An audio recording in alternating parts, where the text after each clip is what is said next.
Bem-vindos a mais um episódio de E aí, professor? Oi, Walter. Olá, Martin. Como vai você? Eu vou muito bem, obrigado. Nós estamos vivendo em tempos sérios. E às vezes tempos sérios exigem conversas sérias. É verdade. Então, vejamos como vai ser essa daqui. E que o Senhor nos Sim, guie. vamos ver no que dá. Nosso Pai Celeste, eu desejo entregar essa conversa em Tuas mãos e pedir que o Teu Santo Espírito ilumine nossas mentes e guie esta conversa, nos levando até a verdade. Em nome de Jesus, Amém. amém. O título de hoje é Nada contra a verdade, mas a favor dela. Ou seja, nada do que acontece, ainda que pareça ser o fim do mundo, é capaz de destruir a verdade. É verdade. Pois a verdade está firmada no fundamento que jamais será abalado. Aham. Martin, as cartas não param de chegar. É como se os eventos do último ano trouxeram à tona outras questões. É. As pessoas estavam descontentes com uma questão, e essa questão foi como uma bola de neve, aumentando, aumentando, e agora muitas outras questões se uniram à bola de neve. E a bola de neve se tornou tão grande que algumas pessoas estão achando que não há solução, É. não é? Correto. Agora, uma das razões pelas quais nós estamos falando sobre esse assunto é porque as pessoas nos pedem para falar sobre ele. Algumas delas estão muito, mas muito chateadas a respeito de certas coisas. E não se pode segurar a bola de neve de maneira que ela se atenha apenas a uma questão. Toda essa bola de neve é uma coisa só, não é separada. É como um casamento. Quando ocorre uma discussão, o assunto dificilmente fica apenas naquele primeiro tema. Acho que você entende o que estou falando, não é? Mas todos os outros problemas vêm à tona naquela discussão. É. E como lidar com isso? Muito bem. As pessoas têm feito perguntas. E, como eu disse, algumas estão muito frustradas. Nós, então, procuraremos tratar disso. Em nosso último programa, nós falamos sobre a igreja. Nós vimos que ela é a menina dos olhos de Deus, o único objeto sobre o qual Deus derrama a sua suprema atenção. Já afirmamos inúmeras vezes que acreditamos que esta igreja possui a última mensagem para o mundo. Mas a questão é que existem diferentes opiniões em muitos assuntos. E, como eu disse, muitos desses assuntos se acumularam e tornaram-se uma grande bola de neve. Sim, correto. E talvez isto seja a obra do diabo, mas pode ser que também seja a obra de Deus, pois é desejo de Deus que a sua igreja tenha apenas uma voz. Sim, esse é o principal foco dele. E ao olharmos para o que está ocorrendo no mundo, é difícil acreditar que a igreja terá apenas uma voz. Precisamos então nos perguntar: onde está a igreja? Algumas pessoas procuram categorizar a igreja. Elas então dizem: veja, o problema está naquele nível da igreja. Aquele nível da igreja apostatou. Este outro nível está bem. Mas mesmo neste nível, há diferenças de opinião. Então, algumas pessoas chegam ao ponto de dizer que este nível da liderança apostatou. Aham. E que o resto está muito bem, obrigado. É. Nós já falamos sobre isso. E deixamos bastante claro que todos os níveis da igreja são o povo de Deus. É importante perceber que foi dessa maneira desde o início. Desde o começo. E também é verdade que, mesmo entre níveis diferentes de liderança, algumas das vozes podem ser mais fortes do que outras vozes. E sempre foi assim ao longo da história. Veja o Sinédrio, por exemplo. Ele condenou e crucificou Jesus. Ele até mesmo envolveu o Estado na crucifixão.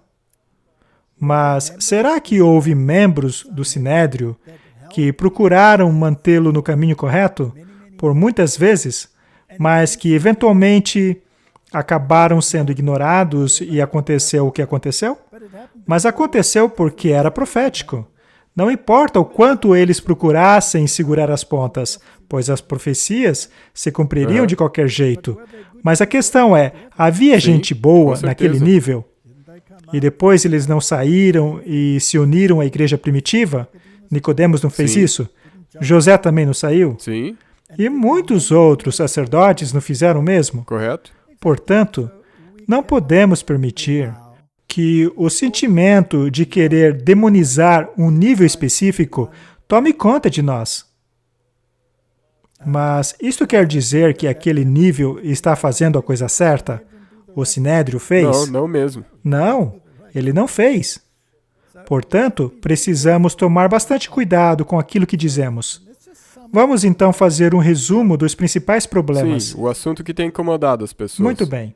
As pessoas estão perguntando por que a igreja está envolvida em encontros ecumênicos? Por que ela se assenta em conselhos ecumênicos? Por que é que há pessoas de nossa denominação se encontrando até mesmo com o papado? E isso em nome da igreja. Por que em alguns círculos de liderança de diferentes países estão se envolvendo em conselhos ecumênicos, se assentando nesses conselhos e fazendo parte dos fóruns de tomadas de decisão desses conselhos? A pergunta é, será que essa é a posição oficial da igreja, ainda que venha dos níveis superiores? Esta é a nossa posição? Não tem como ser. Não é a nossa posição oficial. Existe uma certa estrutura que tem que existir para ser oficial. E mesmo em meio a esse nível da liderança, será que todos estão de acordo com o que está acontecendo? Não, é claro que não. Do contrário, não haveria esta discussão e conflito constantes em relação a esse assunto. Vamos continuar agora abordando as perguntas que nos fazem. As pessoas também perguntam por que apoiamos a igreja com os nossos dízimos, uma vez que ela apoia, por exemplo, esportes de competição e se envolve em esportes de competição. Se ela se envolve com conselhos médicos do mundo, por exemplo, se ela trabalha junto com pessoas que não seguem a nossa mensagem de saúde da maneira como está no espírito de profecia. As pessoas perguntam essas coisas. Perguntam como podemos apoiar uma igreja que aparentemente está dando as mãos à Babilônia. As pessoas perguntam esse tipo de coisa. Por que tantos membros negam o espírito de profecia em relação a esses assuntos? São perguntas legítimas.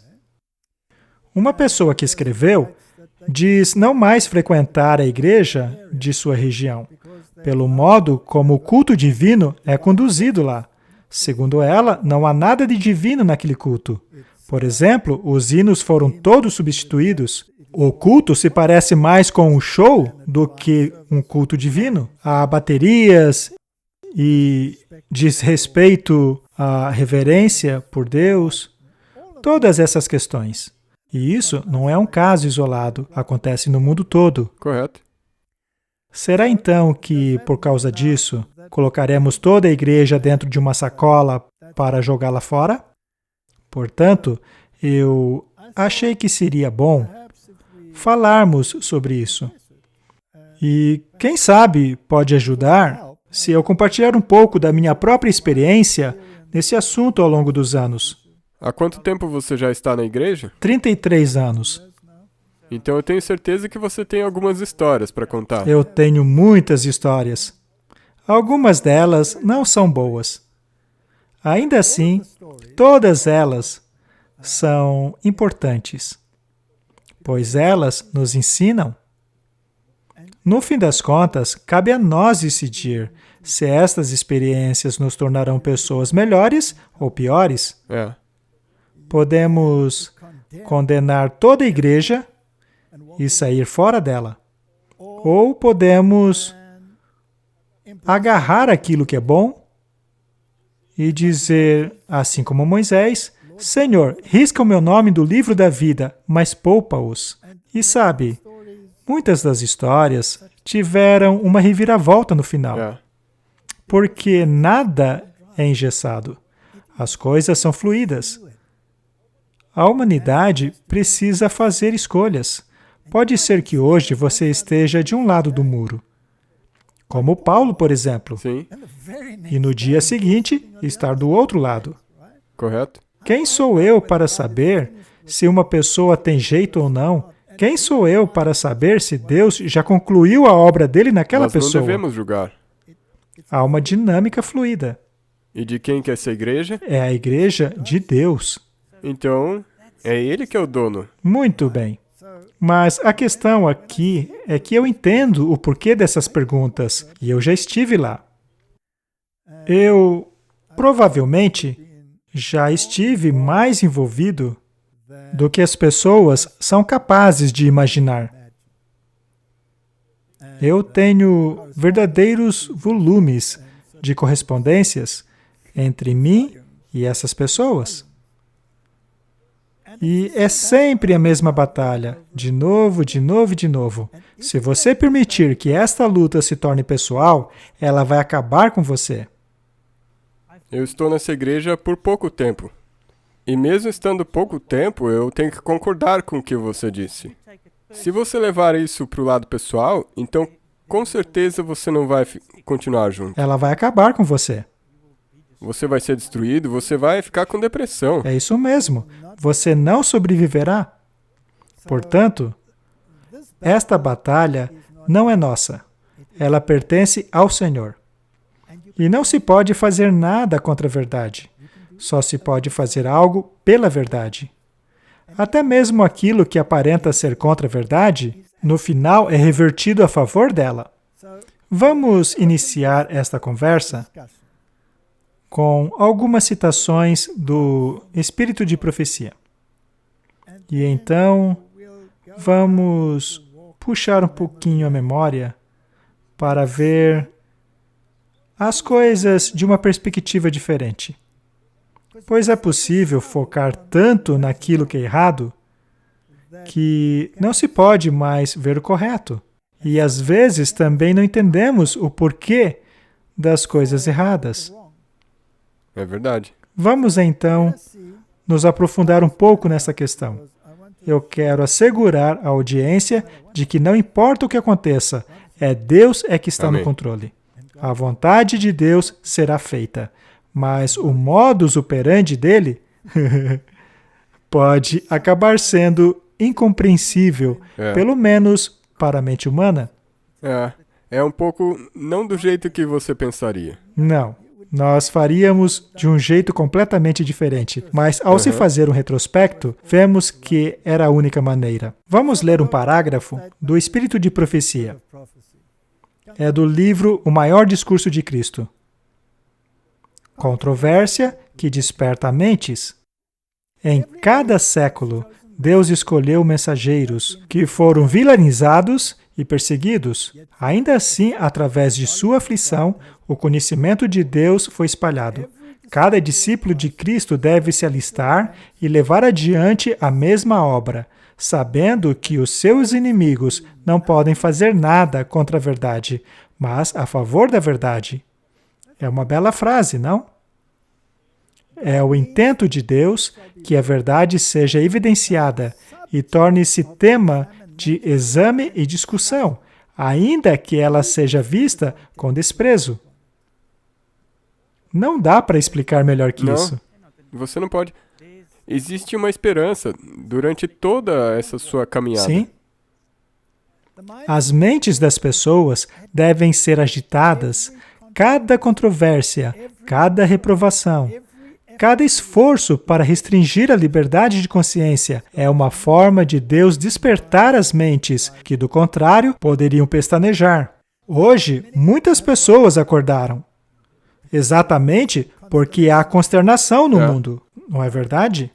Temos aí o grande recomeço, por exemplo, e que todos sabem que o caminho para onde Ele quer nos levar não é o mesmo do caminho de Deus. Não mesmo. Então, temos todas essas questões aí acontecendo. E vamos dar uma olhada nelas, pois, no fim das contas, precisamos de clareza mental nesta igreja. É como você disse, a gente vai varrer tudo para debaixo do tapete e fingir que não há nada acontecendo? Mas está. Só que talvez isso seja uma maneira de Deus trazer o assunto à discussão. Trazer à tona. E porque eu gosto do que você acabou de dizer.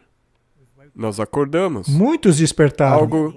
Algo aconteceu que fez as pessoas acordarem. E algumas ficaram até mesmo bravas. E talvez já estavam há anos. Nem sei quanto tempo. Todos esses problemas já estavam acontecendo. Mas agora as pessoas estão acordando. Como você disse, é a maneira de Deus trazer isso à tona. Muito bem, vamos continuar lendo. Este parágrafo também é do espírito de profecia.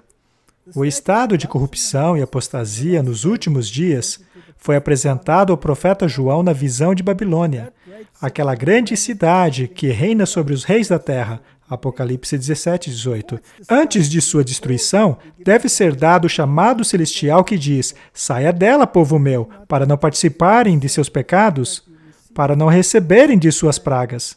Assim como foi nos dias de Noé e Ló, não deve haver acordo entre Deus e o mundo. Não devemos voltar para trás a fim de assegurar tesouros terrenos. O povo está sonhando com paz e prosperidade. As multidões clamam paz e segurança, enquanto o céu está declarando destruição sobre os transgressores. Na noite anterior à sua destruição, as cidades da planície se tumultuaram em prazer, ridicularizando os alertas do mensageiro de Deus. Mas naquela mesma noite, a porta da misericórdia foi para sempre fechada para os descuidados habitantes de Sodoma. Deus não será zombado para sempre. Veja isto aqui em cima, Martin. Saia dela, povo meu, para não tomarem parte de seus pecados e para não receberdes de suas pragas. Isso é muito problemático.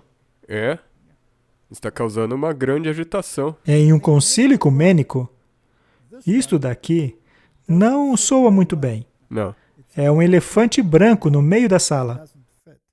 E conforme questiona aquela pergunta, por que estamos envolvidos?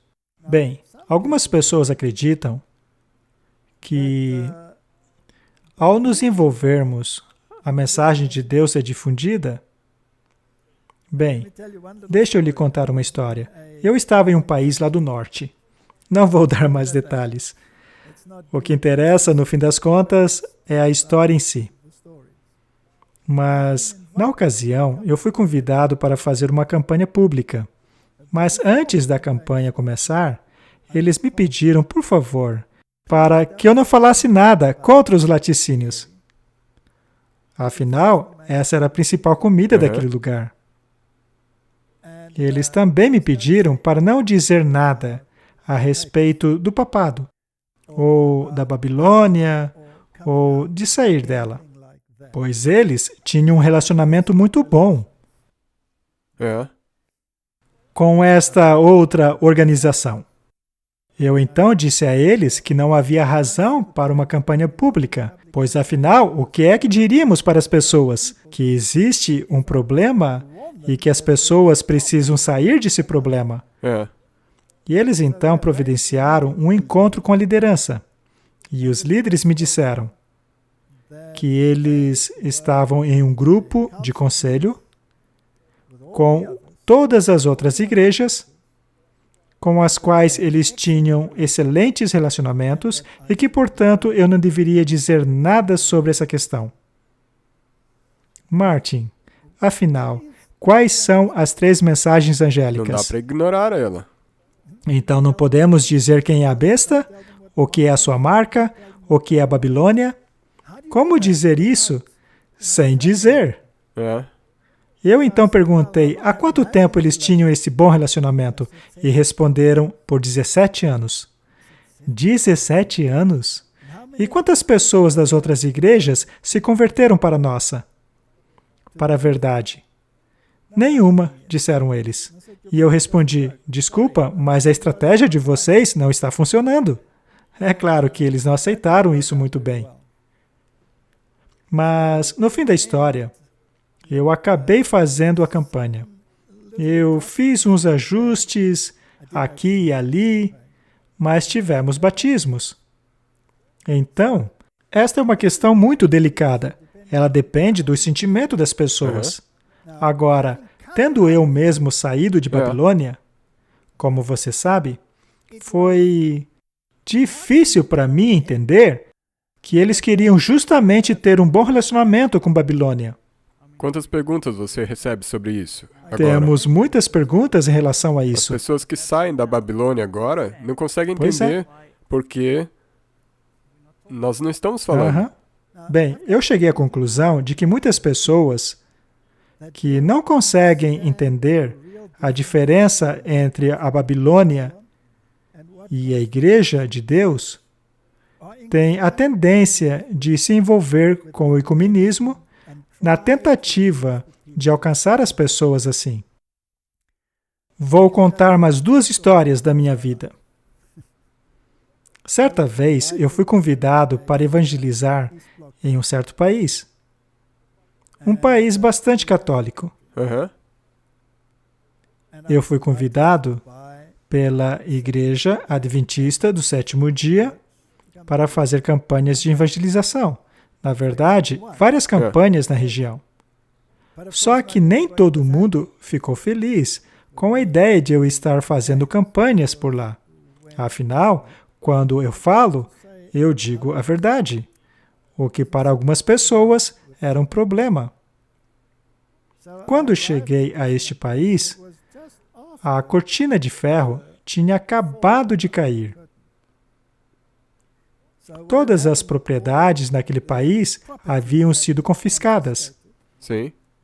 Mas, após a queda da cortina de ferro, o Estado devolveu as propriedades. Mas algumas delas, por exemplo, igrejas, não existiam mais. Então, eles devolveram um prédio semelhante. E a liderança desse país específico havia recebido um prédio de apartamentos, com vários andares e vários escritórios e coisas assim. A igreja acontecia ali. E nos primeiros dias, eu fui hospedado ali. Foi uma experiência muito estranha, pois a ideia é que eu me locomovesse para o interior, a fim de fazer as campanhas. Mas, enquanto eu estava lá, me colocaram num quarto, no piso superior. E o pastor encarregado deste prédio, que, aliás, era um pastor de alto escalão naquela região, fez perguntas a respeito da minha alimentação, pois ele tinha ouvido falar que eu era vegetariano estrito. E isto o deixou doido da vida. Ele disse para mim que ele não sabia o que fazer comigo.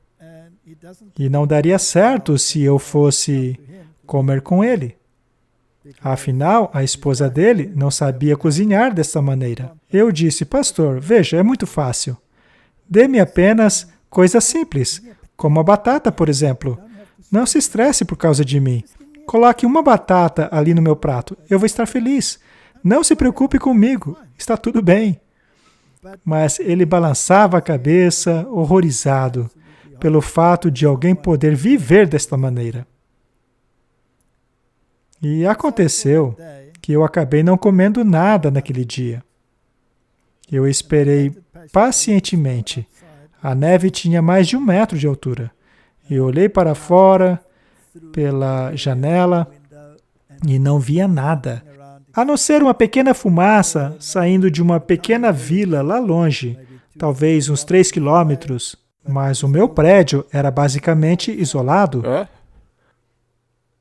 Mas então aquele pastor voltou e disse: eu não sei o que fazer com você, eu não sei o que dar para você comer. Ele então pôs a mão no bolso e tirou um rolinho e jogou na minha mesa. Tirou do bolso um rolinho e jogou na minha mesa. E foi isso aí. Tá bom. Ele não sabia o que fazer.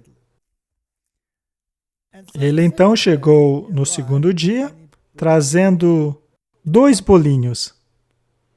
Cada um era do tamanho de uma azeitona. Pareciam 2 olhos. E eu disse: tudo bem. Eu então peguei os 2 bolinhos, que aliás couberam em uma garfada só, e comi. E eu estava fazendo as palestras. E é interessante que eu fazia as palestras de saúde. E a cada noite, o pastor estava lá, na primeira fileira. E ele era um homem grande. E o interessante é que após ele me apresentar e sentar na cadeira, ele dormia em segundos. E eu estava com muita fome, pois até lá eu não tinha comido praticamente nada. Então, finalmente, a consciência dele bateu e ele disse: olha, eu vou te levar para um restaurante. Eu fiquei muito feliz e lá fomos nós para o restaurante. Mas ele me levou para um restaurante de frutos do mar. E ele disse à garçonete: este homem aqui só come plantas. E ela me perguntou: o que o senhor come? E eu disse: qualquer coisa, batata, arroz, alface. Não se preocupa, só me traga essas coisas. Já o pastor pediu frutos do mar. Então o meu prato chegou. Era um prato enfeitado, digamos assim. Tinha um tiquinho de cenoura ali, umas fatias de pepino, um pedacinho de alface, metade de um tomate cereja, tá? O prato até era bonito, mas não tinha nada de substância ali. O meu estômago rugia como um leão. Para o pastor, chegou uma porção de arroz, e eu tenho que admitir que eu cobicei aquele arroz. Mas no prato do pastor tinha todo tipo de fruto do mar. E ele era da igreja? Sim, ele era o pastor da União. Uhum. Eu então olhei para ele e me perguntei: ele vai comer isso? No prato dele tinha lula, tinha camarão. Naquele prato tinha tudo o que não deveria ter. Algumas coisas eram até ok. Só que ele comeu tudo, sem hesitar. Foi aí que eu entendi que aquele pobre homem não tinha a menor noção da mensagem de saúde. Ele não tinha a menor noção de carne pura e impura.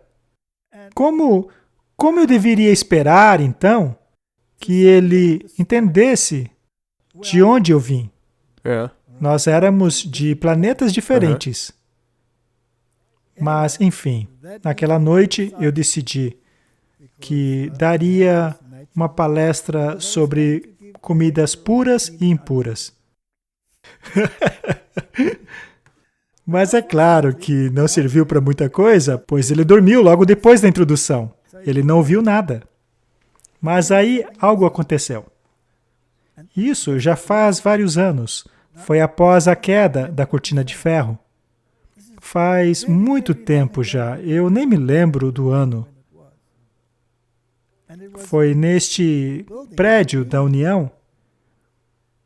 Era a minha última noite ali.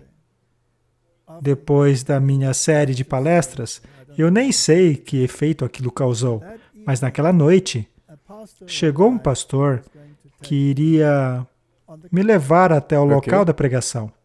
Era a primeira vez que eu o encontrava. Era um homem muito gentil. Após bater um papo com ele, eu sentei ao lado dele e houve uma reunião pública. Uhum. Só que era uma reunião ecumênica. E lembre, isso era na Igreja Adventista. Uma reunião ecumênica. Eu achei muito estranho. Mas, enfim, eu estava lá e envolvido já. E aí todos os representantes das outras igrejas começaram a chegar, os ortodoxos, os protestantes, e todos se assentando. E, finalmente, chega o cardeal da Igreja Católica Romana, com todo o seu aparato, seguido por sacerdotes, padres, e reservaram os assentos de honra para eles. Eu então me voltei para o pastor que estava sentado ao meu lado e perguntei: o que está acontecendo aqui? E ele disse para mim: não se preocupa não. Eles são assim mesmo, só ignore. Foi isso que ele me disse. Então, aquela reunião prosseguiu e o porta-voz da nossa igreja cumprimentou todos os representantes e disse que todos estavam reunidos ali para conversas ecumênicas, mas ele cumprimentou o cardeal com tanta pompa, com tanta bajulação, com tanta honra, que o próprio cardeal se levantou e disse: eu estou surpreso. Eu estou surpreso por ser recebido desta maneira tão calorosa. Eu não sabia que a Igreja Adventista demonstrava tanto interesse pelo ecumenismo. E o Adventista disse: claro que sim, queremos acolher, abraçar a todos, blá blá blá. E lá estava eu, totalmente pirado. Então, eu vi palavras que fizeram meu coração parar. Ele disse: na verdade, nós temos hoje um convidado que veio da África. E tenho certeza que ele adoraria, em nome de todos os irmãos da África, dar os cumprimentos à Vossa Eminência. Por favor, venha aqui à frente dar os cumprimentos ao querido cardeal e sua delegação. Eu morri. O suor escorria na minha testa. E eu pensei: e agora? E eu pensei comigo mesmo. E eu só tinha alguns instantes, pois eu tinha que me levantar e caminhar no corredor para ir até a frente. E eu pensei: Senhor, socorro! As 3 mensagens angélicas não vão ser bem aceitas aqui. A terceira mensagem já seria mal vista. A segunda mensagem, então, seria um desastre. Então, o que eu podia fazer? Sobrou apenas a primeira mensagem. Então, enquanto eu caminhava até a frente, eu pensava no que diria. E eu disse a todos os delegados, coletivamente, e não apenas ao cardeal. E eu disse: o continente africano cumprimenta a todos os presentes que amam ao Evangelho Eterno. Que aqueles que amam o Evangelho Eterno possam encontrar a união neste Evangelho. Sejam bem-vindos em nome da África. E então eu me sentei. Enfim, foi um cumprimento genérico. Com certeza. Ele estava em harmonia com o que eu acreditava e também não o negava.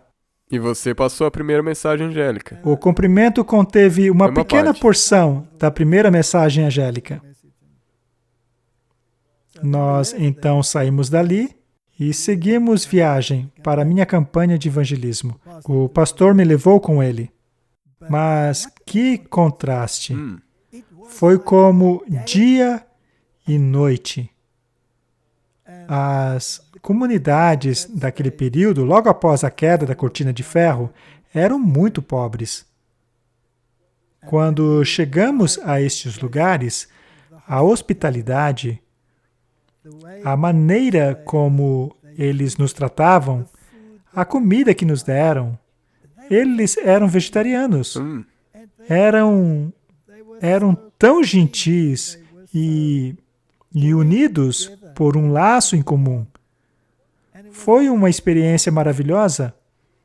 Eu encontrei todas essas pessoas e percebi que há uma desconexão entre aquilo que acontece na linha de frente e o que acontece em outros círculos.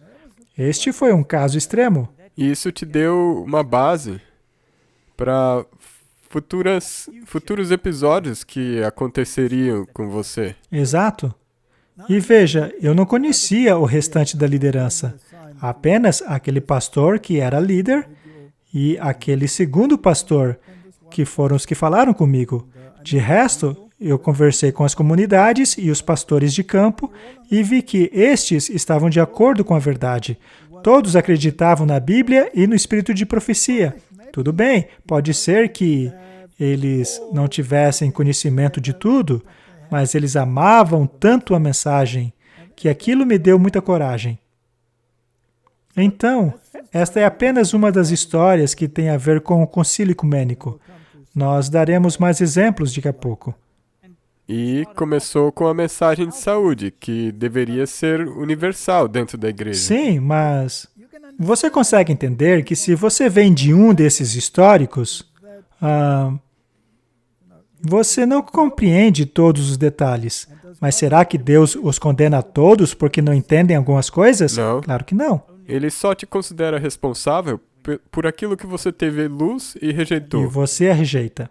Agora, em relação aos países de primeiro mundo, a coisa muda de figura, pois os países de primeiro mundo deveriam estar informados. E há mais de 30 anos atrás, quando eu comecei a palestrar, eu fui ao continente europeu. E veja, há 30 anos atrás, a maioria dos membros da igreja estavam em harmonia em relação à verdade, mas quando se tratava de alguns líderes e até mesmo nossas universidades, a história era diferente. Veja, nem todo mundo estava em desarmonia, mas muitos estavam. Uma de minhas primeiras experiências ocorreu em uma de nossas universidades na Europa, e eu vou dizer sim o país, foi na Alemanha. E em nossa própria universidade, eu fui fortemente atacado por me opor à teoria da evolução. Na verdade, enquanto eu palestrava em uma de nossas universidades, a maioria dos estudantes deixaram as salas dizendo: nós não vamos ouvir algo ridículo como essa história da criação. Ora, mas esta não era uma crença fundamental de nossa igreja? É a primeira das mensagens angélicas. E veja, eu mesmo deixei o mundo da evolução. Então eu fiquei horrorizado de ver pessoas em nossas escolas agirem assim. Mas eu continuei a palestrar e alguns se sentaram e ouviram. Tudo bem.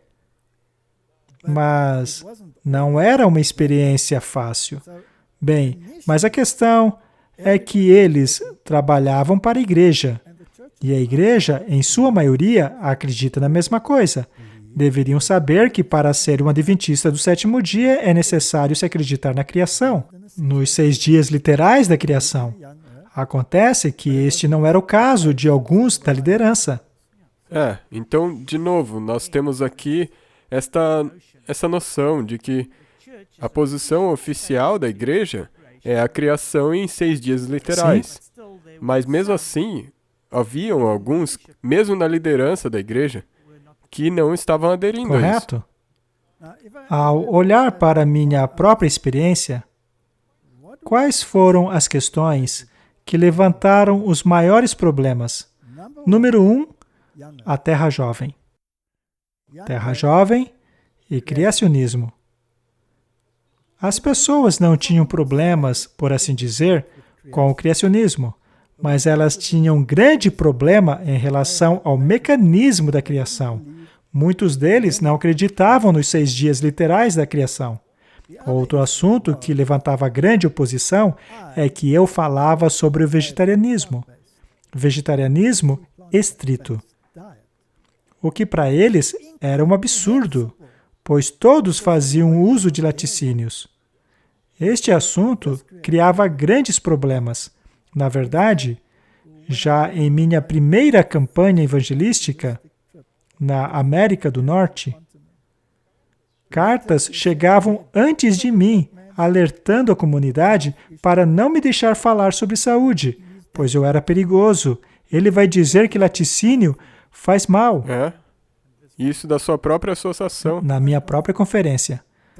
Mas lá no Espírito de Profecia, é dito que queijo nunca deveria ser ingerido pelo organismo humano. Correto? E o povo que guarda os mandamentos de Deus no fim dos tempos não poderia comer nada de origem animal. Precisaríamos abandonar leite, ovos, mas o queijo jamais deveria ser consumido. É totalmente impróprio como alimentação. Sim. E além desse argumento, eu tinha os resultados de meu próprio programa de pesquisa. E as pesquisas me levaram a concluir que não importa o quão desagradável essa informação seja para mim, eu mesmo tinha que mudar a minha alimentação. E acabei percebendo que isso é um enorme desafio para as pessoas de nossa igreja. Então, este assunto sempre gerou polêmica. Mas o terceiro assunto é o das sociedades secretas. Nem ouse falar contra as sociedades secretas. Muitos se sentiam incomodados ao dizermos diretamente o que é a Babilônia. Diziam que eu não deveria ser direto, eu deveria amaciar a mensagem. Não queriam que eu anunciasse que Babilônia tinha caído. Me diziam apenas para deixar um bom exemplo. E assim as pessoas aceitariam a verdade do nada. Acontece que aquele país havia adotado essa estratégia por 17 anos, sem ter resultado algum. Então, estas são as questões. E estas polêmicas ocorrem na igreja hoje em dia. E a maioria deles provavelmente já tem existido há anos, antes mesmo de você entrar na igreja. É verdade. E sabe, quando aceitei a verdade, fazia pouco tempo que eu estava nela. Quando houve aquele milagre em que a universidade que eu trabalhava estava sob ataque de tumulto e foi fechado por 6 semanas, o que me permitiu frequentar um instituto de geociência na Califórnia e ter entrado em contato com pessoas de Deus que criam na Semana da Criação de 6 dias. Então nós fomos para essa viagem de campo e pudemos visitar vários sítios geológicos. E a visão, a claridade que essas pessoas tinham, a fé delas, causou grande impacto em mim. Mas nem todos pensam como eles, mesmo dentro da mesma instituição acadêmica. Eu então comecei a perceber que havia uma grande guerra, não apenas fora, mas dentro da igreja. Então, alguns anos depois, eu fui aos encontros de fé e ciência. E nestes encontros, os meus olhos realmente se abriram. Eu pude perceber o quão profundo este problema realmente chega. Então, Martin, ainda sobre esse tema, vamos ler mais uma citação do Espírito de Profecia. Nós então continuaremos a história. Este foi retirado do Cartas e Manuscritos, volume 14. Grandes esforços são feitos neste século para induzir ministros a deixarem o caminho direto da verdade e santidade a fim de sustentar o curso de ação incorreto. Muitos elogiam ministros que se concentram na graça, misericórdia e o amor de Jesus, que não fala a respeito de deveres e obrigações, que não alerta a respeito do perigo da hipocrisia, ou que não apresentam os terrores da fúria de Deus. A obra do Senhor é ardente e precisa, acima de qualquer engano e hipocrisia. Seus verdadeiros pastores não louvarão ou exaltarão a homens. Eles se dirigirão ao povo com o assim diz o Senhor, o Santo de Israel, e pregarão a sua mensagem, querem as pessoas aceitem ou não. Se os homens desprezarem a palavra de Deus e confiarem na opressão, na hipocrisia e mundanismo, eles devem declarar a este a reprovação de Deus, para que, se possível, possam arrepender-se. Mas se forem muito orgulhosos para se arrepender e confessar seus erros, e se voltarem a Deus, buscando a sua salvação e favor, o Senhor removerá a sua luz deles e os deixará trilhar no caminho que escolheram. Então você foi convidado a essas reuniões do Fé e Ciência, Correto. mas qual delas que você... Houve encontros de fé e ciências em todos os continentes. A questão era, nós ainda acreditamos nos 6 dias da então isso era criação? da igreja. A igreja. Essa reunião sobre fé e ciência é da igreja, então. Tais encontros foram organizados pela Conferência Geral. Nós ainda cremos nisso? E qual é a nossa posição em relação a este importante assunto? Qual é o nosso princípio de fé? Ok? Pois, como eu disse, há muitas pessoas em nossas universidades adeptas do evolucionismo, o que é contrário ao espírito de profecia. Sim. Mas, continuando, eu estava em um outro continente. Este, eu também direi qual é, era a Austrália. E acontece que eu podia apenas fazer campanhas evangelísticas durante as férias das universidades. Porque você trabalhava em tempo Eu integral. trabalhava em período integral na universidade. Portanto, eu tinha períodos curtos de tempo para isso. Mas o interessante é que se a campanha não se encaixasse nesse esquema, eu não podia ir. Aham. E a minha primeira visita na geociência não se encaixava no esquema. Ainda assim, o Senhor abriu as portas e por causa daqueles tumultos, eu tive 6 semanas para ir.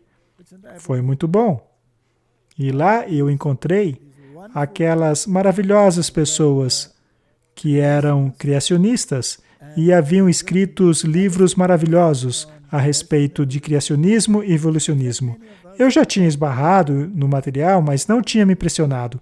Agora, essas pessoas tinham uma fé tão bonita e tão firmada que acabou sendo muito útil para mim. E então eu percebi que existem pessoas que agarram-se à palavra de Deus e o espírito de profecia puramente baseadas em ciência. Então você teve esse conflito no começo porque você encontrou pessoas que acreditavam na evolução e na criação. Aham.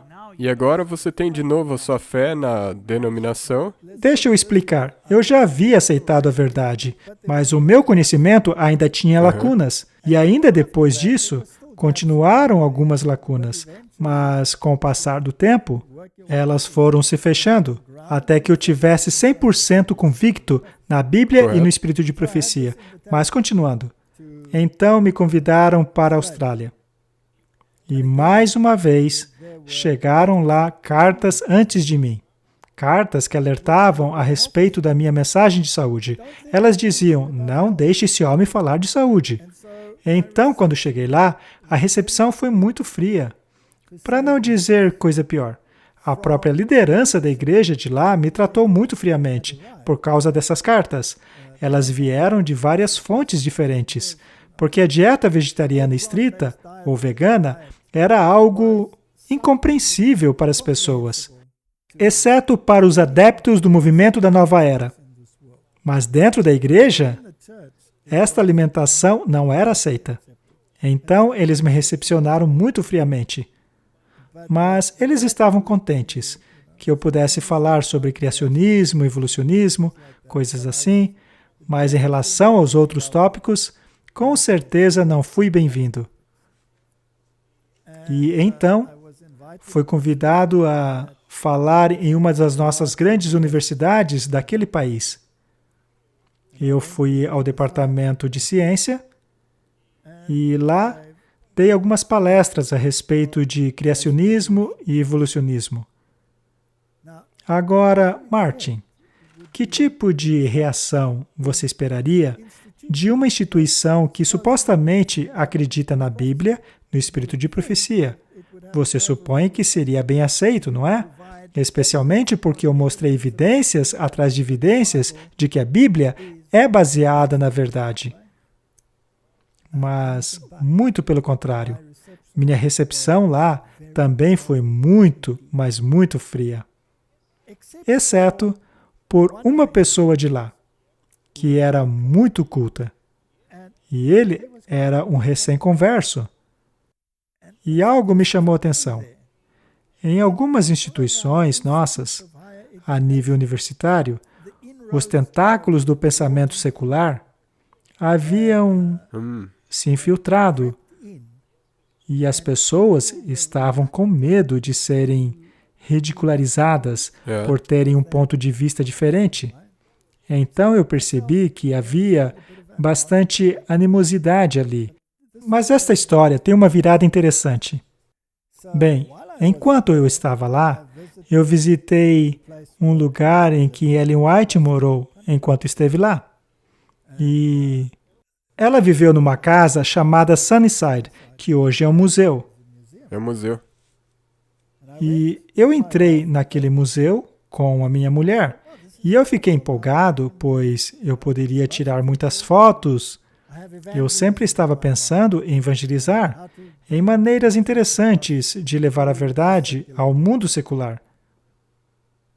E lá estávamos nós, olhando tudo com calma, tirando fotos de detalhes.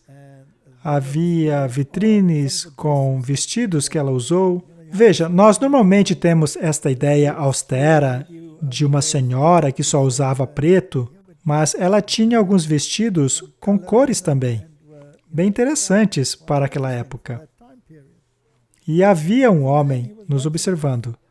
Este homem era o curador daquele lugar, o curador daquele museu. E ele não sabia quem éramos.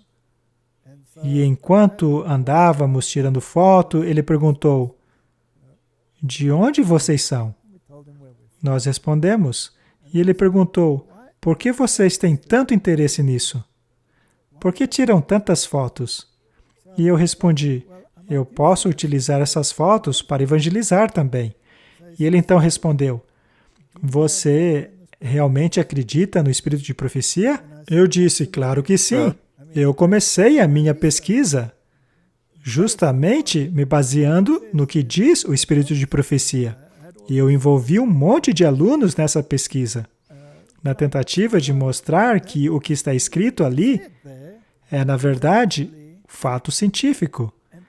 E os resultados dessa pesquisa simplesmente me deixaram de queixo caído pela precisão do espírito de profecia. E eu lia tudo o que podia. Eu lia e relia. E sempre que descobríamos algo em nossa vida que não estava em harmonia com o espírito de profecia, saber daquilo não era uma reprovação, mas um prazer. Sim, eu reconheço esse sentimento. Assim que você descobre aquilo que você, na verdade, deve fazer, Sim, é como se... é empolgante. Agora, pelo menos, eu conheço. Ah, agora eu sei que não posso fazer isso. Que legal. Mas por quê? Porque isso é melhor do que aquilo. Eu fui descobrir no laboratório. Exatamente, daí você obteve os E eu fatos. descobri. Ah, é por isso que Deus manda fazer assim. A minha fé se fortaleceu demais. E, de repente, o homem começou a chorar. Qual o problema com você? E ele disse: "Ninguém mais acredita nisso. A nossa universidade ignora o espírito de profecia. Eles têm vergonha deste nome. Eles tentam escondê-lo. Eles até mesmo plantam árvores grossas em frente dos memoriais na tentativa de esconder o nome. Eles têm vergonha disso." E de repente eu percebi que havia um grande problema. Aquilo ficou claro para mim. E então algo muito interessante aconteceu. Antes deste encontro, veja, eu era um visitante da África. E tudo bem, eles tinham esses problemas com mensagem de saúde, mas eu era bem aceito. Eles então me perguntaram se eu faria um discurso de abertura quando reabrisse a universidade. Pois quando eu estava lá, eles estavam de férias. Então, quando a universidade reabrisse, eles queriam que eu falasse alguma coisa. E eu disse sim. Mas depois dos encontros com departamentos de ciência, os ventos mudaram. O calor deles simplesmente congelou. E eu precisei lidar com essa situação. Mas o meu problema não era com o povo. As minhas campanhas com o povo iam muito bem. E os pastores de campo também eram muito bons.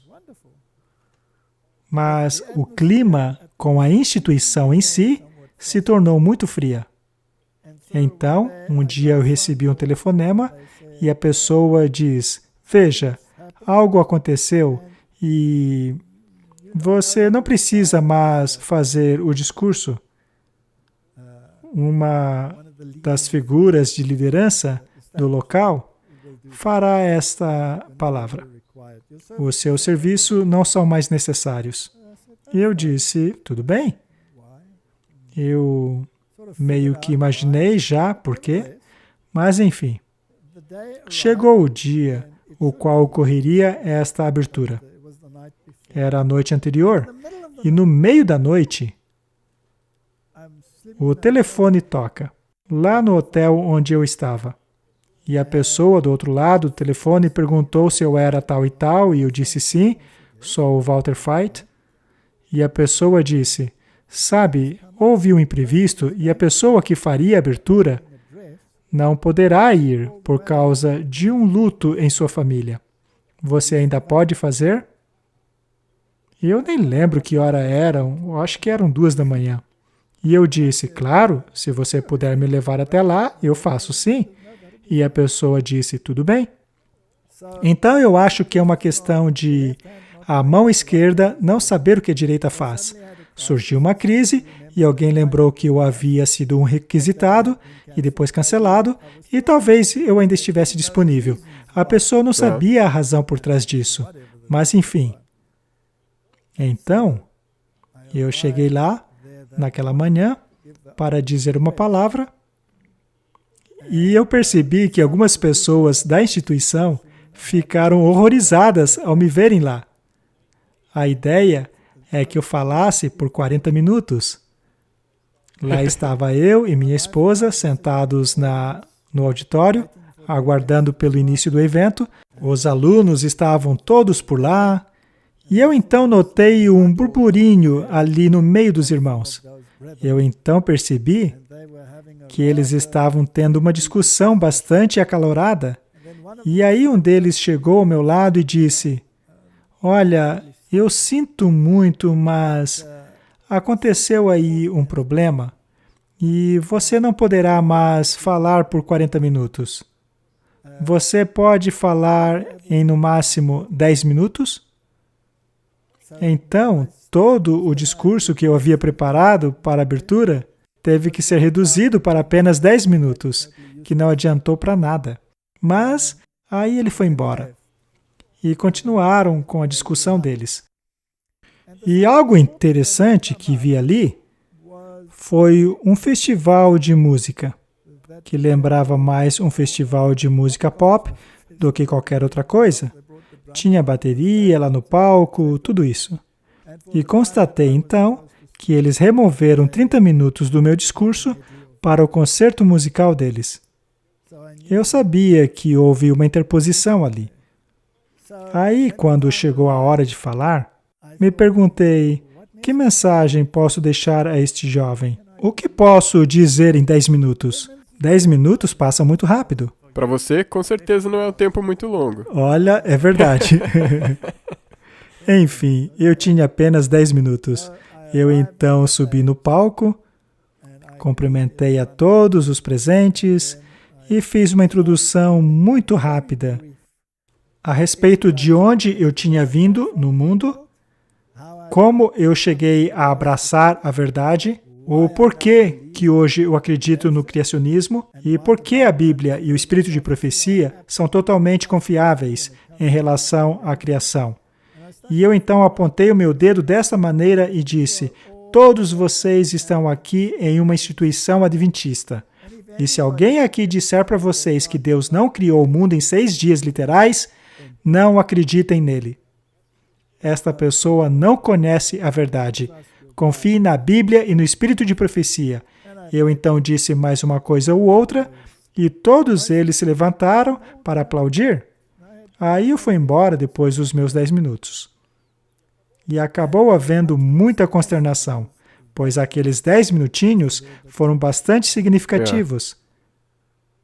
E quando saí com a minha esposa, para irmos embora, um senhor idoso veio a nós, chorando copiosamente. Ele era um pastor aposentado. Ele então me abraçou e disse, muito obrigado. Obrigado por colocar a Bíblia e o espírito de profecia como o centro de sua fala. E eu perguntei, quem é você? E ele disse, eu sou um pastor aposentado e passo o meu tempo falando com os estudantes para encorajá-los a ainda acreditarem. Bem, eu não sei se a situação hoje em dia já mudou ou se não mudou. Alguns dizem que mudou. Mas essa foi a minha experiência. E foi quando eu estava lá que recebi o convite para participar do encontro de fé e ciência. Ok. Logo após eu terminar a campanha evangelística. E foi uma experiência maravilhosa com o povo de Deus. Eu entrei no avião, cruzei o Pacífico e cheguei nos Estados Unidos, ainda dentro da janela de tempo que eu tinha. E tive o privilégio de passar os últimos dias ali, no encontro de fé e ciência. Aquilo realmente me abriu os olhos, pois ali havia cientistas de todas as partes do mundo. Havia pessoas da Europa, de vários países. Havia pessoas da África, América do Sul. E lá eu também encontrei pessoas que, como posso dizer, me fizeram ver que nem todos estão no mesmo lado do muro em relação a esse assunto. Mas, de qualquer maneira, as conversas foram fascinantes. Foi tudo muito direto e aberto. Lá havia representantes de várias instituições. Havia das nossas universidades, das grandes universidades da América do Norte, instituto de todo o mundo. Era um encontro de fé e ciência, então havia muitos cientistas, dos quais eu era um. E também haviam outros representantes do continente africano. E o interessante é que os representantes dos países de terceiro mundo eram, em sua maioria, a favor da Bíblia e do espírito de profecia. Mas algumas das palestras que foram dadas foram, como posso dizer, horripilantes. Horripilantes. Alguns dos editores de nossas revistas liberais não tiveram o menor receio de declarar que não acreditam no relato da criação. E com a mesma ousadia nos disseram que não criam no espírito de profecia. Eles disseram que não acreditavam de maneira alguma que os livros são inspirados. Sua autora não passava de uma senhora boazinha. E não parou por aí. Eles também não estavam muito convencidos a respeito de doutrinas como a do estado dos mortos. Eu comecei a me perguntar, como essas pessoas se declaram adventistas do sétimo dia? E são editores de revistas nossas. Quando eu ingressei na conferência, o representante da Europa chegou em mim e disse, veja, eu não conhecia ele, mas pude perceber logo de cara que ele tinha uma grande animosidade contra mim. E ele gritou na minha cara, ali mesmo no saguão, diante de centenas de pessoas. Eu e minha esposa ainda estávamos com as malas, tínhamos acabado de chegar da Austrália. Eu provavelmente teria sido convidado sozinho, mas como ela estava comigo na Austrália, ela acabou vindo junto. Mas este homem veio e gritou bem na minha cara, dizendo, eu como carne! Eu respondi, quem é você? E o que eu tenho a ver se você come carne ou não? Que sujeito estranho! Então eu segui meu caminho. Eu não sabia quem era ele naquele ponto. Então eu fui para o elevador, depois de pegar a chave do meu quarto, e quando as portas do elevador estavam para fechar, ele veio correndo com tudo. Lembre-se, esse homem era o representante da Europa. Ele então meteu o pé na porta do elevador, as portas se abriram de novo, e tinha umas 12 pessoas no elevador, com gente com mala e tudo. E aí ele gritou para mim, você e sua Ellen White estúpida! Eu pensei comigo mesmo, Que sujeito ignorante! Eu então o ignorei e fui para o meu quarto e só depois eu descobri quem ele era. E algumas das palestras apresentadas lá eram extremamente evolucionistas. O reitor da Madison, que é uma das nossas grandes universidades, fez uma palestra que não apenas era pró-evolucionista, como também era totalmente panteísta. E eu dava uma olhada nas pessoas ao redor e todo mundo parecia muito bem com o que estava sendo dito, exceto por um homem, que era representante da Holanda. Este homem se levantou, fez um discurso e começou a chorar. Isto causou um impacto tremendo no encontro. Ele disse: veja, eu enviei o meu filho para uma dessas universidades. Ele foi para lá como um cristão fiel, e voltou um ateu, um evolucionista. E eu ainda vejo hoje muitos de nossos irmãos, líderes, ensinarem exatamente a mesma coisa. Lá eu percebi que o bezerro de ouro que eles não permitem que toquemos é a questão da cronologia da Terra.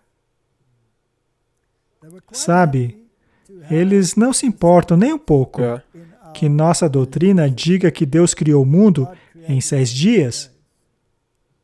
Mas se você disser 6 dias literais, aí, meu amigo, começa a discussão. A polarização foi simplesmente enorme. E sabe, aquelas pessoas que eram pró-evolucionismo eram de nossas maiores universidades. Uma delas, que fica nos Estados Unidos, era, na verdade, conhecida por seu posicionamento evolucionista. Eles afirmaram lá que as universidades do mundo nos ridicularizariam se defendêssemos o criacionismo. E então eles se opunham veementemente. E eu conhecia alguns dos palestrantes lá. Eu já conhecia o ponto de vista deles. Eles eram completamente contrários ao espírito de profecia. Mas por que eu estou dizendo isso, Martin? Todos estes indivíduos fazem parte de nossa rede. E, infelizmente, em muitas de nossas universidades, que querem receber reconhecimento acadêmico, parece haver mais de um tipo do que do outro tipo. Eu me lembro certa vez de ter me encontrado com alguns irmãos que estavam preocupados com isso. Nos encontramos em uma sala de lá, e aquelas pessoas estavam absolutamente chocadas com o que estava sendo dito lá, e o que aqueles adventistas acreditavam. E eu me perguntava constantemente, por que essas pessoas estão na igreja? Eles não acreditam no espírito de profecia, não acreditam no que a Bíblia diz.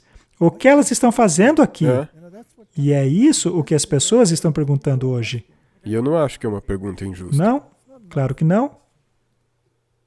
Mas, com o tempo, eu acabei percebendo que Deus permite esses conflitos dentro da igreja a fim de estimular o pensamento da humanidade.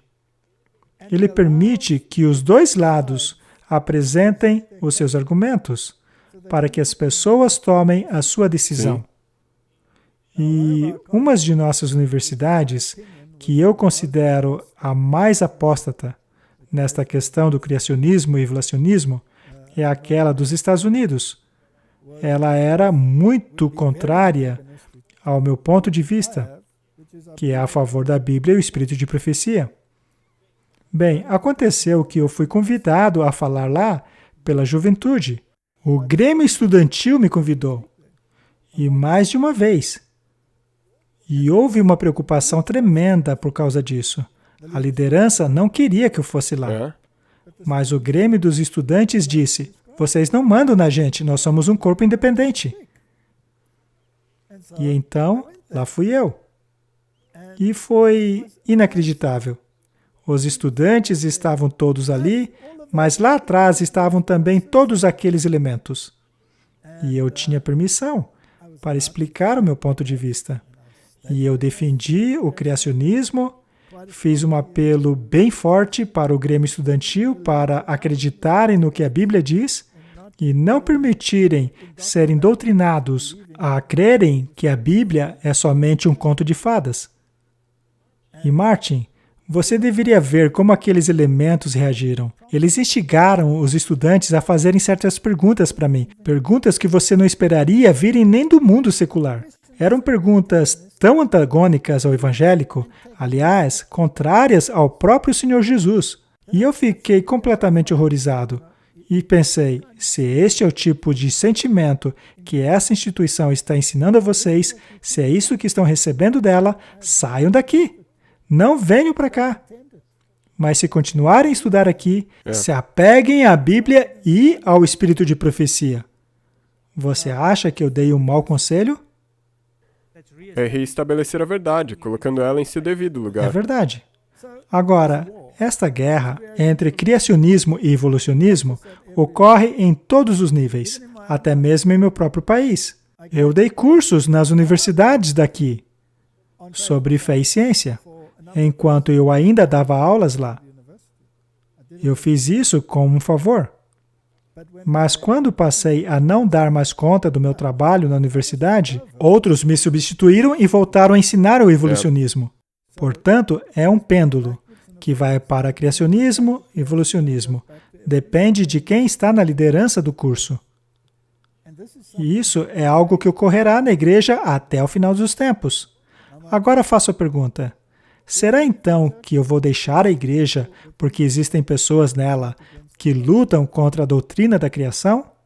Você ainda está aqui. Apesar destes, ainda há milhares que acreditam. Sabe, eu costumo ir a uma universidade nos Estados Unidos que possui um instituto em que todos acreditam na mesma coisa, inclusive eu. Nós somos verdadeiros irmãos e irmãs, todos na mesma sintonia. Porém, basta ir à próxima sessão para se estar em terreno inimigo. Como você ousa falar sobre criacionismo? Você está envergonhando o nosso nome. As outras universidades vão nos ridicularizar. Me desculpa, mas vocês defendem alguns milhares de anos? Isto sim é ridículo. Se vocês procuram a aprovação do mundo, então comecem a acreditar em bilhões de anos. Vocês ficam no meio das duas coisas. Enfim, e qual foi a decisão final lá do encontro de fé e ciência? Nossa igreja acredita nos 6 dias literais da criação. Literais. E posteriormente, houve uma nova votação. Houve uma outra votação. Ela ocorreu em uma outra reunião, com delegados de várias partes do mundo.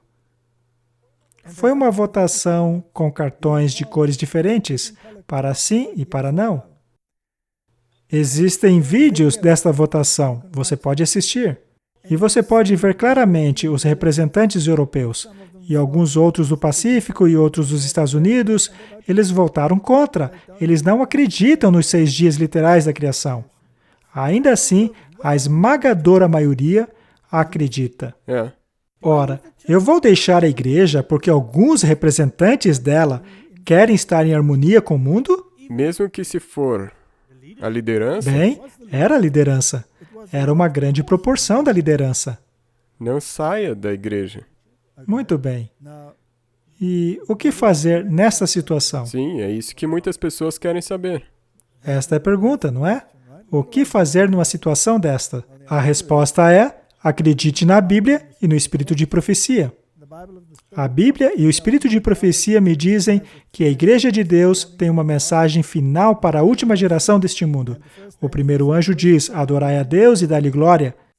Não dê glória à sopa primordial que a humanidade e os evolucionistas tanto exaltam. Então, é uma questão de escolha. Eu nunca vou deixar a verdade pelo fato de pessoas em posição de liderança não se apegarem à verdade. E vale lembrar que existem muitas pessoas no alto escalão que se apegam à verdade. Eu sei porque eu falei com elas. E essas pessoas dizem muito claramente que não concordam com estas coisas que estão acontecendo nesses círculos de liderança. Então, a questão é essa. Muitos do povo de Deus têm a sensação de que não tem jeito. Elas se sentem marginalizadas, se sentem limitadas no que tange a falar sobre essas coisas. Vamos ler mais uma citação do Espírito de Profecia. Cartas e Manuscritos, volume 14. Aqueles que colocam os mensageiros fiéis de Deus na parede, que os desanima e ficam entre eles e o povo, de forma que a sua mensagem não tenha influência que Deus deseja que tenha, são responsáveis pelos enganos e heresias que entram na igreja como resultado de suas ações. Isso deixa as coisas bem claras. Estes têm uma terrível conta a prestar a Deus. Após o Senhor ter repetidamente alertado o seu povo, e estes ainda se recusarem a ouvir a sua voz e a serem instruídos, sua culpa tornar-se-á abominável a ele. O registro de sua rebelião está escrito em um livro diante dele, e os confrontará quando o julgamento começar e os livros forem abertos. No fim das contas, eu cheguei à conclusão de que em todos os níveis da igreja, desde o topo da conferência geral até o nível da igreja mais pobre do planeta, haverá pessoas que se posicionarão no lado errado da questão. E quem vai decidir como este problema vai ser resolvido é Deus. Sabe, se você olhar para a reforma, sempre que haviam pessoas que não concordavam, eles começavam uma outra igreja. Ok? E assim continuava. E mesmo dentro de uma igreja só, ela acabava se separando. Aham. Então, nós temos a igreja de Deus, e se nós a dividirmos, mesmo aqueles que acreditam que nós temos a verdade completa, vão, no final das contas, também se dividir. Porque também vai surgir divisão ali. É verdade. É por isso que você nos mostrou que fiquemos. Deus vai resolver o que tem que ser resolvido. É mesmo. Voltando para o encontro de fé e ciência, aquele representante da Europa, quando a votação finalmente decidiu que a igreja crê nos 6 dias literais da criação, aquele homem se levantou para protestar fortemente, dizendo que ele não poderia voltar para a Europa com aquela decisão. Afinal, você sabe, a Europa, com todo o seu conhecimento avançado sobre o assunto, jamais aceitaria um posicionamento tão ridículo.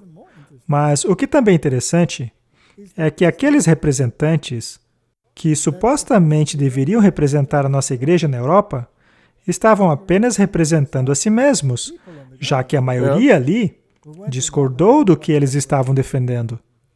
Então, eu concluí que esta guerra acontece em todos os níveis da igreja. Em relação à questão da saúde, também há uma guerra. Não ouse mexer no prato das pessoas. E, ao observar o comportamento daqueles representantes, eu também concluí que aquilo que estava em suas mentes é diretamente proporcional ao que estava em seus pratos. Pois estávamos todos no mesmo hotel e era possível ver o que as pessoas pegavam para comer. Veja, não é que eu estava julgando as pessoas pelo que havia no prato delas, mas não deixa de ser um fator intrigante.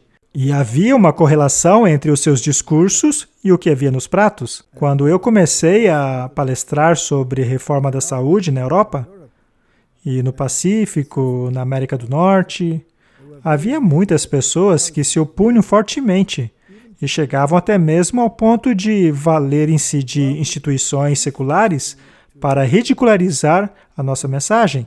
O problema é que esse tiro sempre saía pela culatra. Sabe, quando Deus quer que uma mensagem se espalhe, ela se espalha. E se Ele quer espalhar a mensagem do criacionismo, não há maneira melhor do que permitir que haja um embate entre os dois. Porque tudo será de novo pela verdade. Exatamente. Portanto, se houver um conflito entre as duas ideias dentro da igreja, e as pessoas tomam conhecimento desse movimento, Elas são forçadas a tomarem um posicionamento, seja para um lado ou para o outro. E é assim que Deus também trabalha com a mensagem de saúde. Mas alguns dizem, vocês estão dividindo a igreja assim. Não, não é verdade. Estamos apenas provendo informações para que as pessoas possam tomar uma decisão e conforme as decisões forem sendo tomadas, é natural que esses dois posicionamentos contrários sejam evidenciados. Sim. E foi o próprio Jesus que disse que o Evangelho é uma espada que divide até a medula, ao tornar evidente o posicionamento de cada um. Isso, na verdade, é levar adiante a causa de Deus. Não se pode fazer nada contra a causa de Deus. No fim das contas, tudo será revertido a favor dela. Agora, alguns acabam levando o debate para o lado pessoal. Sim, na maioria das vezes. E é a mesma coisa por aí fora, no mundo. Sim.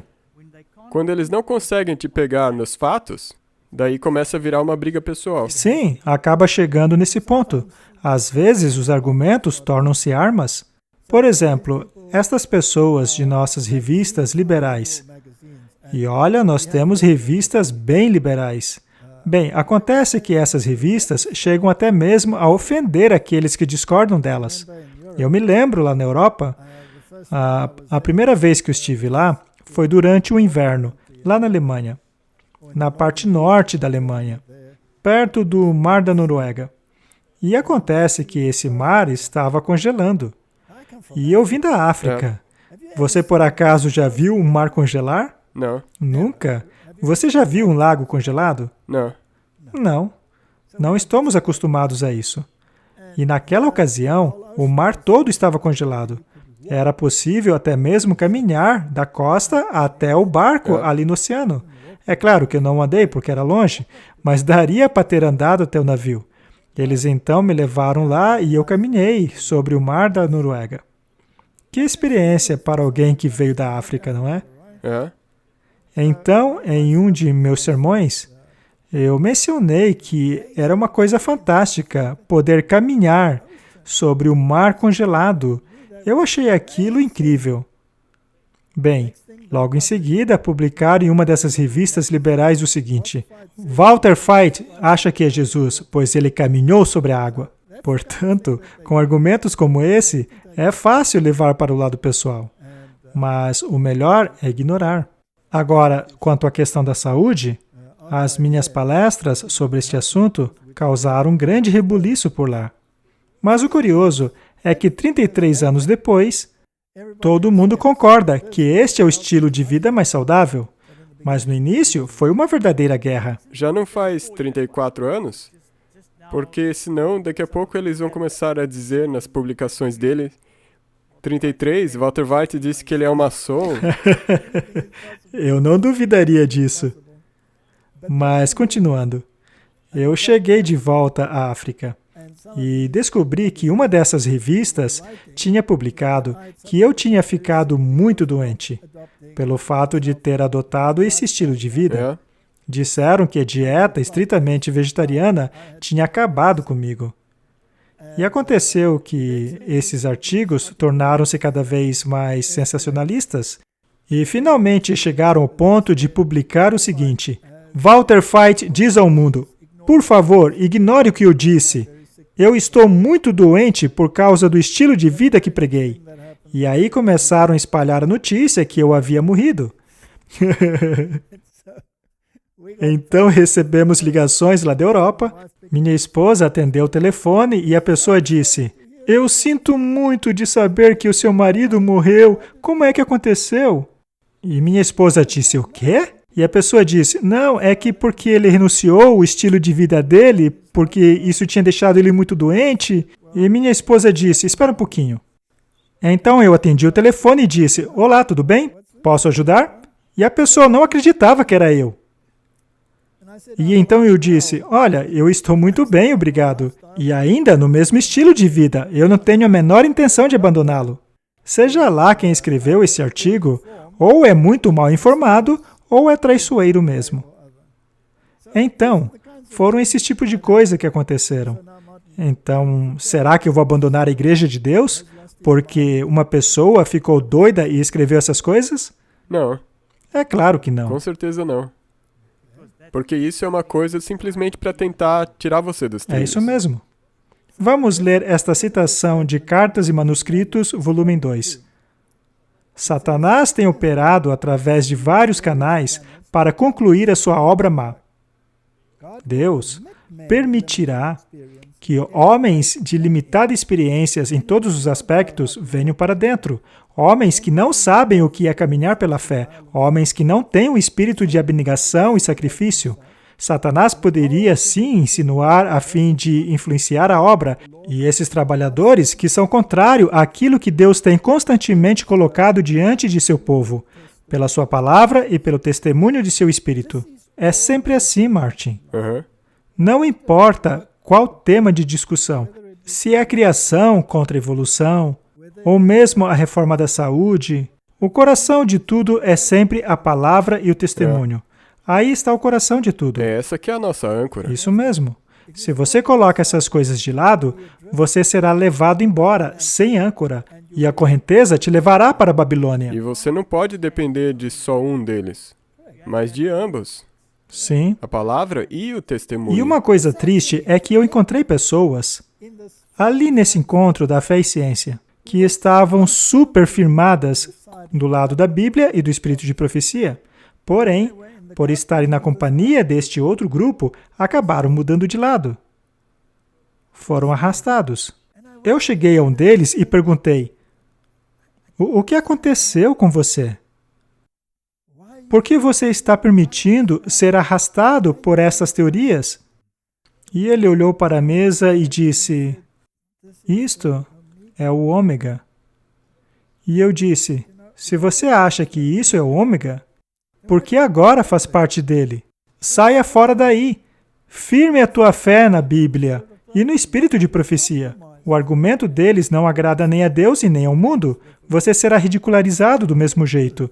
Se apegue à verdade. Mas a questão é que esse debate ocorrerá na igreja até o final da sacudidura. Muitos acabarão dizendo: eu não quero mais ficar do lado daqueles que são ridicularizados por acreditarem nos 6 dias literais da criação. Já outros dirão: não queremos mais ficar do lado daqueles que dizem que o caminho da saúde é seguir as orientações dadas no espírito de profecia. Não ficaremos mais deste lado, vamos para o lado do mundo. Mas também haverá aqueles que ficarão firmes, seja em um lado ou outro. Não importa a natureza do debate. E o fato de ouvirmos essas teorias estranhas, vindo mesmo de pessoas que ocupam o papel de liderança na igreja, não faz dessa igreja a Babilônia. Quer dizer apenas que ou existem pessoas confusas ou babilônios infiltrados. Você mencionou agora que isso vai continuar até o fim da sacudidura. Sim. Mas o que define o fim da sacudidura? O fechamento da porta da graça? Nós já falamos muito sobre a sacudidura. Eu não me lembro em qual episódio foi, pois já gravamos vários deles. Eu acho que foi o número 17, mas eu não tenho certeza. Enfim, mas vimos que é um testemunho direto Sim. que causará a sacudidura. E o que é o testemunho? Todas essas verdades. Essas verdades. O que não quer dizer que concordaremos sempre em cada pequeno ponto, que os pensamentos serão absolutamente sincronizados. Mas a questão é que o que causará a sacudidura são aqueles que acreditam na Bíblia e no espírito de profecia. E a igreja vai passar por isso. Sim. Deixa eu dar mais um exemplo. Eu estava em outro país ali do leste europeu. Ele havia sido parte da União Soviética, mas agora é parte da União Europeia. E assim como o outro país, sobre o qual eu já comentei, eu palestrei lá. E eu falei da mesma maneira como sempre falava. Eu expus quem é Babilônia, ou quem é a besta, e por aí vai. Acontece que alguns não aceitaram bem. Em uma dessas reuniões, o meu tradutor era um acadêmico. E eu estava palestrando naquele auditório, falando em inglês, e ele traduzia para a língua do país. Acontece que ele não estava traduzindo o que eu dizia. Eu só percebi isso porque alguns dos ouvintes começaram a corrigi-lo. Eles levantavam dizendo, não, não, não, ele não disse isso. Ou seja, o tradutor não me traduziu corretamente. Quando eu falava alguma coisa mais direta, que chamava os bois pelos nomes, que expunha o papado, ele não queria traduzir. Finalmente, ele ficou tão irritado que largou o microfone lá e foi embora. Foi muito embaraçoso. E o que eu achei interessante é que a pessoa que veio para o palco e pegou o microfone foi o presidente da conferência. E, imediatamente, o clima mudou, porque ele estava em harmonia conosco. Isso mostra que não é verdade que toda a liderança foi para o outro lado do muro. Nós tivemos um ótimo relacionamento. E também tem outra coisa interessante. Eu dei várias palestras ali naquele país. E uma das igrejas na qual eu deveria fazer uma campanha evangelística, o pastor daquela igreja era bastante jovem. E, na minha opinião, ele era extremamente liberal. O foco dele era a música, a guitarra. A mensagem para ele era secundária. O que mais importava para ele era as pessoas serem felizes, saírem do culto se sentindo bem. Era quase carismático. Isso era tudo o que ele queria. Então, ele não ficou empolgado com as coisas que eu disse. E como eu disse, ele era bem jovem e ele não foi grosso, mas era evidente que ele não concordava comigo. Eu posso, na verdade, dizer que ele se irritou. Acho que eu tirei a igreja dele da zona de conforto e ele não gostou. Ele queria uma mensagem macia, calma, sem nenhum questionamento que pudesse gerar conflito. Aliás, qual é o nome daquele famoso livro de nossa igreja? O Grande Conflito. O Grande Conflito, é esse mesmo. Bem, ele não gostava de conflitos. E mais para o final da campanha evangelística, que foi 1 ou 2 semanas depois, de repente ele mudou. E eu pensei, será que algo que eu disse tocou ele? Ele então disse que queria falar comigo. Tá bom? Então, depois que as pessoas foram embora, ele se sentou ao meu lado e começou a falar. E sabe, eu queria poder dizer que foi algo que eu disse que mudou ele, mas a verdade é que não foi. Nada do que eu disse tocou ele. Eu não tive participação nenhuma. O que aconteceu é que ele tinha falado com a avó dele, que tinha quase 90 anos. Ela já era bastante idosa. Ele era um netinho dela, né? E depois das palestras, ela disse a ele que agora ela poderia morrer em paz. Pois após as palestras, ela tinha certeza de que a velha mensagem adventista estava viva e sendo pregada. Foi isso que cortou o coração daquele jovem pastor. Então, não foi o que eu disse. Foi a avó. Foi o que a vozinha dele disse. E, de repente, ele disse a si mesmo, esta é a mensagem adventista? E ele passou a pensar nisso. Bem, eu não sei o que aconteceu a ele, mas ele mudou completamente. Agora, Martin, se o grande conflito não houvesse chegado a ele por meio daquelas reuniões, a vozinha dele teria sido capaz de tocar o coração de seu neto? E o fato dele não mostrar interesse no início poderia ter me desanimado, não é? Correto, você poderia ter desistido. Sim, e algumas pessoas acabam desistindo quando encontram oposição. Mas isso tudo apenas me mostrou que Deus está no controle, Ele está sempre trabalhando. Não podemos julgar alguém superficialmente, pois não sabemos se aquele jovem que achamos que não tem mais jeito um dia será tocado e, de repente, mudar de vida. Veja, por exemplo, a experiência de Paulo. É isso que as pessoas de nossa igreja precisam entender.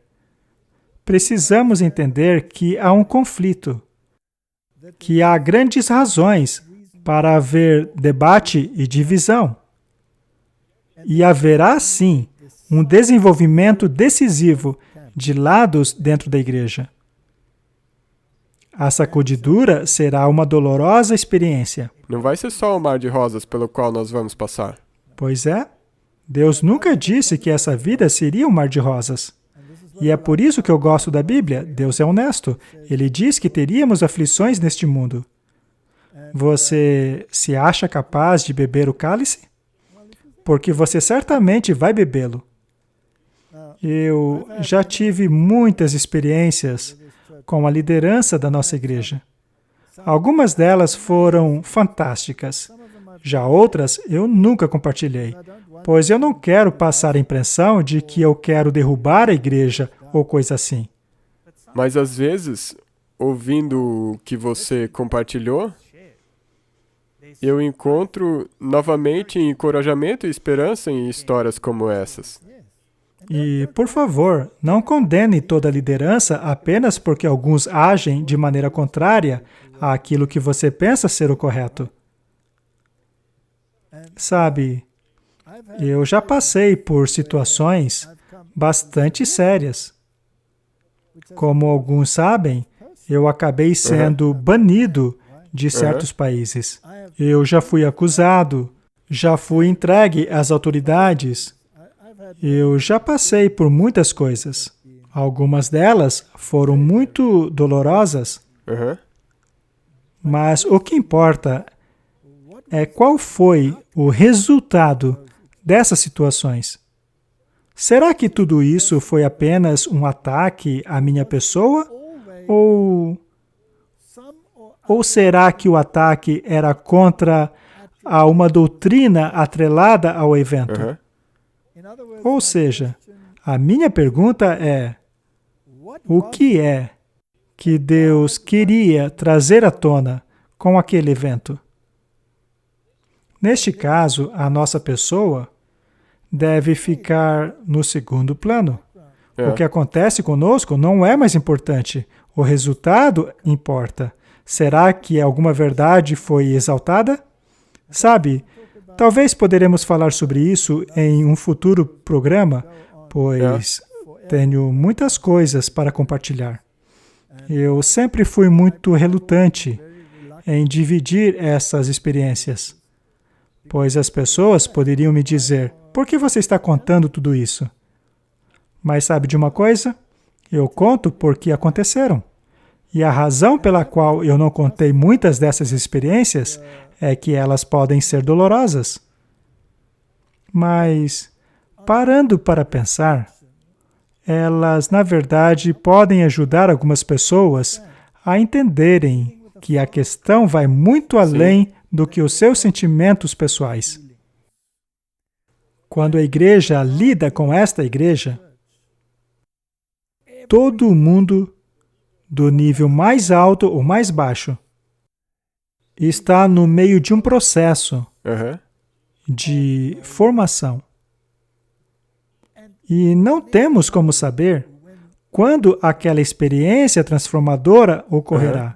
Não sabemos. E se não formos levados a uma posição da qual precisamos decidir entre uma coisa e outra, como é que aquele assunto se tornará evidente?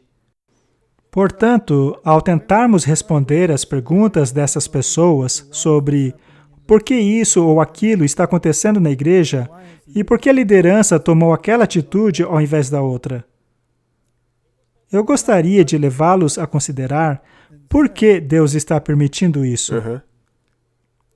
O que é que Ele está tentando evidenciar com isso? Considere quanta gente está tomando sua decisão por causa disso. Não no sentido de declarar guerra contra um indivíduo específico, não. Mas no sentido de se decidir pela verdade. Pela verdade. Colocando a verdade de volta onde ela deveria estar. Este é o nosso objetivo. E sabe de uma coisa? O que eu adoraria que acontecesse? O que seria a minha recompensa máxima por esse trabalho? É ver as pessoas crerem na Bíblia e no espírito de profecia. Eu queria que as pessoas soubessem da paz e do descanso proveniente em sabermos que somos feitos à imagem de Deus, que não somos um acidente, que as pessoas saibam que há um estilo de vida que as protege, no cuidado de Deus, para que você seja mais E que feliz. Ele já proporcionou. Pois é, não é algo para te fazer sofrer, é algo para te fazer feliz. Então, é muito bom ver alguém se decidindo por essas verdades. Mas, sabe, isso não acontece facilmente. Pois surge uma guerra quando se toca no prato de uma pessoa. Mas quando aquela pessoa finalmente entende, temos então um indivíduo que está em união perfeita com aquilo que você pensa e com a Bíblia e o espírito de profecia. E então ele passará a lutar o conflito. Sim. Vem o conflito de seus colegas, ou amigos, ou família, ou esposa, filhos. Ele entrará na guerra. Ele também terá que travar essa batalha. Mas que alegria ele não terá quando ver um de seus queridos aceitando a verdade. E assim a guerra continuará até o soar da última trombeta. E é interessante que o tempo todo, você mencionou antes, não leve para o lado pessoal. Porque a batalha não é contra você. Não, não é. Se esta guerra se tornar pessoal, você perde. A batalha é contra a Bíblia e o espírito de Correto? profecia. E provavelmente contaremos mais histórias, E eu não vou é, estar Martin? esperando por isso. Vamos orar. Querido Pai, Tu tens a igreja e a verdade. E essa verdade se encontra na Bíblia e no espírito de profecia. Ajuda-nos a compreender a Tua mensagem, a entendê-la, e sempre que não compreendermos alguma coisa, que peçamos sabedoria. Tu prometeste que aquele que buscar, achará. Se pedirmos, o Senhor nos dará. Eu sei por experiência própria que isto é verdade. Sempre que houve dúvidas, o Senhor proveu a resposta. E eu oro para que o teu povo nunca desista, que ele não desanime por causa dos conflitos, que eles se apeguem à verdade. A tua palavra é verdade. Os seus testemunhos são verdades. Nós pedimos em nome de Jesus. Amém. Amém.